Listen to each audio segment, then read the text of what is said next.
O Ministério da Justiça e o governo do Amazonas trocam acusações sobre as falhas que permitiram o massacre no presídio de Manaus. Documentos mostram que o governo do estado sabia do risco de rebelião e fuga na virada do ano e não fez nada para evitar. E agora a polícia está atrás dos fugitivos e segue também com o trabalho de identificação dos corpos. Vamos conversar com a nossa repórter Mariana Queiroz. Ela está lá em Manaus acompanhando tudo de perto, né, Mari? Queria que você contasse pra gente quantos corpos já foram identificados até agora, como é que está a situação por aí. Bom dia. Bom dia, Raquel. Bom dia a todos. Olha, dos 60 mortos nesse massacre, 42 corpos já foram identificados. 14 já foram liberados. Mas esse processo de identificação, ele deve demorar ainda mais. É um processo longo que, segundo o Instituto Médico Legal, pode levar aí até 10 dias. Uma angústia para essas famílias que vêm acompanhando aí, já que a rebelião aconteceu de domingo para segunda-feira. Esse processo, portanto, ainda deve ser mais longo. Raquel, hoje, aqui também em Manaus, quem vai vir aqui, vai cumprir uma agenda, é a presidente do Supremo Tribunal Federal e também do Conselho Nacional de Justiça, a ministra Carmen Lúcia, que vai vir até aqui para se reunir com os presidentes dos tribunais de justiça da região norte. Essa agenda está prevista para começar às 10 horas da manhã. Ela que já se reuniu com o ministro da Justiça, Alexandre de Moraes, cumpre a agenda, portanto, hoje aqui em Manaus para acompanhar, portanto, os desdobramentos dessa rebelião que aconteceu no último domingo e terminou com a morte aí, portanto, de 60 presos. Raquel e Aline. Mariana, e quantos presos já foram recapturados? Mais de 100, pelo que a gente vê, seguem foragidos. É muita gente ainda por aí. Exatamente, Aline. O número que a gente tem oficialmente é que são 184 foragidos, né, que fugiram logo depois aí da rebelião. 63 foram recapturados. Isso é o número, portanto, que a gente tem aí oficial. E claro que os moradores aqui de Manaus ainda ficam apreensivos com essa situação e a polícia segue fazendo barreiras, principalmente nas estradas e nos limites que ficam ali próximos ao complexo penitenciário, onde aconteceu, portanto, essa rebelião. Agora, falando um pouco dessas responsabilidades, né, Aline? Novos documentos deixam claro que esse massacre ele podia sim ter sido evitado e que tinham informações sim sobre essa possibilidade. Agora o que acontece é um jogo de empurra-empurra, tanto com o governo federal, com o governo estadual e também com a própria empresa que administra o presídio. Vamos ver a reportagem. Foram 2 avisos claros na semana que antecedeu a tragédia. A empresa Humanizare, que administra o complexo penitenciário Anísio Jobim, alertou a Secretaria de Administração Penitenciária do Amazonas sobre os riscos provocados pela falta de controle nas visitas de fim de ano. O governo estadual permitiu que cada um dos mais de 1.200 presos pudesse receber ao menos um acompanhante no Natal e no Ano Novo. No dia 27 de dezembro, a empresa pediu providências imediatas porque os horários das visitas de Natal não foram respeitados, o que prejudicou a revista de celas e a contagem de presos. No dia 30, a empresa mandou outro ofício para o secretário, alertando que os presos tinham retirado do telhado 7 barras de ferro de 6 metros de comprimento cada. A empresa pediu uma revista com escolta armada para recuperar esses materiais.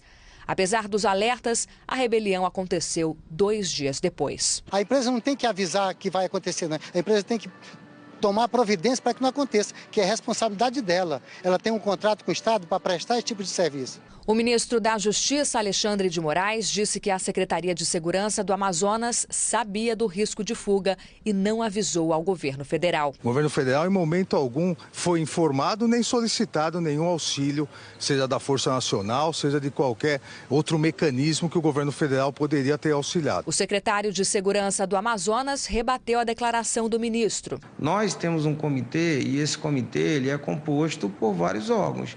E nesses órgãos tem aí a Polícia Federal, a ABIN, a Polícia Rodoviária Federal. Se você disser, vocês receberam uma notícia de fuga, as mesmas notícias de tentativa de fuga que a gente tem todos os meses. Mas diante de todas as evidências, acabou admitindo que houve uma série de falhas que desembocaram nas fugas em massa e no assassinato de 60 presos. Se entrou arma dentro do presídio e essas armas geraram esse número de mortes, é claro que houveram falhas. A Humanizare disse que, pelo contrato, não tem responsabilidade pela segurança dentro do presídio, que esse é papel do Estado. E como a gente viu agora na reportagem, o governo do Amazonas afirma exatamente o contrário. Os secretários e o próprio governador dizem que a segurança é, sim, responsabilidade da empresa terceirizada. Raquel, tem muita coisa errada aí. Tem muita coisa errada, essa questão das denúncias, recebem denúncias toda hora, então não apura as denúncias, quer dizer, um planejamento de fuga que foi anunciado, já se sabia disso, não foi apurado só porque recebe toda hora, quer dizer, é a segurança das pessoas também, né, que está em risco ali. Como assim não apurar? E o Ministério Público de Contas do Amazonas, inclusive, pediu a rescisão dos contratos do governo com as empresas que administram os presídios do Estado. Ô Mariano, o custo mensal por preso de quase R$5 mil chamou muito a atenção do Ministério Público de Contas, né? Exatamente, Raquel. E é por isso que a gente fala ao vivo aqui do Ministério Público de Contas do Estado do Amazonas. Isso porque eles protocolaram esse pedido ontem, junto ao TCE, para justamente para rescindir o contrato dessas duas empresas que administram os presídios. A gente tem alguns destaques desse documento para mostrar. O primeiro deles mostra aí um indício de sobrepreço e também de abundância do dinheiro nessas empresas terceirizadas. Há indícios, portanto, de superfaturamento, um valor muito alto que era repassado aí por parte do governo para essas empresas. E num segundo momento aí desse documento, a gente também consegue mostrar, portanto, esse pedido da suspensão do processo de renovação, da renovação contratual, até que sejam feitas todas as apurações. Agora, para a gente conversar um pouco mais sobre isso, a gente vai conversar agora com o procurador do Ministério Público de Contas, Rui Marcelo Alencar de Mendonça. Muito obrigada, antes de tudo, pela entrevista, que também está logo aqui ao lado do procurador-geral Carlos Alberto de Souza de Almeida. Muito obrigada aos dois pela entrevista aqui ao vivo na Globo News. Bom, para a gente começar falando, quais são os indícios, então? Era um valor realmente muito alto? De quanto era esse valor?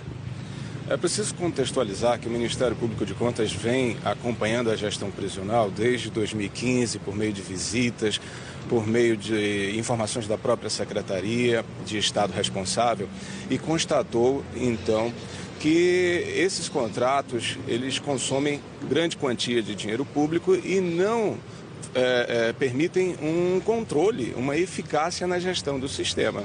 Isso se tornou manifesto agora e então estamos expondo ao Tribunal de Contas para que ele determine a instauração de um processo para a apuração da responsabilidade da empresa, porque mensalmente, por preso, na unidade em que houve a rebelião, o erário está pagando R$ 4.700 por cada preso. E aí, só para a gente ter uma ideia, mais ou menos, em outros presídios esse valor ele pode ser bem mais baixo, né? Sim, sim. Ainda ontem recebemos uma notícia de que em São Paulo esse valor não passa da casa de R$ 2.000, R$ 2.500. Então, é um preço manifestamente excessivo, não é? Então, nós estamos pleiteando não só a responsabilização da empresa, em parte, pelo que houve, mas uma revisão desse regime, desse modelo de gestão que se manifesta ineficaz. Agora, até porque um valor muito alto que foi repassado pelo governo, né? Só no ano passado, um valor mais ou menos de R$400 milhões, se não me engano, é isso, né? Sim, segundo os dados do nosso programa de controle externo, na casa de R$400 milhões repassados à empresa, por conta exatamente do reajuste desse valor unitário por preso. Agora, para a gente entender assim, a parte burocrática, né? Houve esse pedido, portanto, no TCE, no Tribunal de Contas do Estado aqui do Amazonas, para rescindir, portanto, o contrato dessas duas empresas que administram aí 6 presídios no total.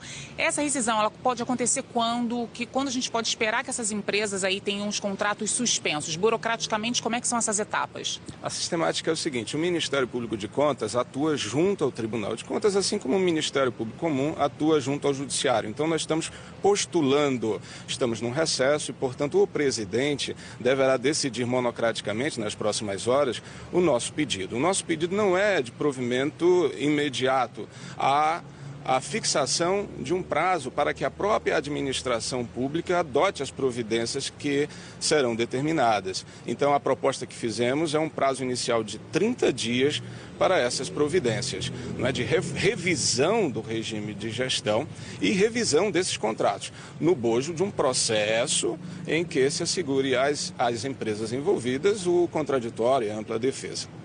E a proibição de novas repactuações nesse período. A partir desse período também teria que ficar suspenso para tentar investigar e entender melhor por que esses números. Isso, e proibir novas repactuações nesse momento. Seriam novos contratos. Isso. Tá ótimo. Muito obrigada, então, pela entrevista. Tem que tentar entender, então, por que esses números e por que os valores estão mais altos, assim, do que dos outros presídios, né? Agora, como o procurador falou, um valor aí de quase R$5 mil por preso, enquanto as apurações mostram que em outros presídios esse valor pode chegar aí mais ou menos a R$2 mil. Só no ano passado, para uma das empresas, foi repassado R$400 milhões por parte do governo. Então, agora, como eles explicaram, eles entram com esse pedido, que ainda não é imediato, ele depende de uma análise que pode acontecer aí a qualquer momento, para então ter um prazo de 30 dias para o governo então tentar revisar esses contratos e entender melhor esses valores, e enquanto isso não pode fazer novos contratos. A gente ainda vai voltar aqui na edição das 10 trazendo mais informações ao vivo aqui de Manaus sobre a identificação dos corpos, sobre a recaptura dos presos e também todo esse processo de investigação, por que aconteceu esse massacre no complexo penal aqui em Manaus. A gente volta ao estúdio, Raquel e Aline. Combinado, Mari. Se fosse um valor acima da média, mas o serviço fosse de excelência, a gente talvez nem comentasse isso aqui, né? Mas é exatamente o contrário, é difícil de entender mesmo. Até já, Mari.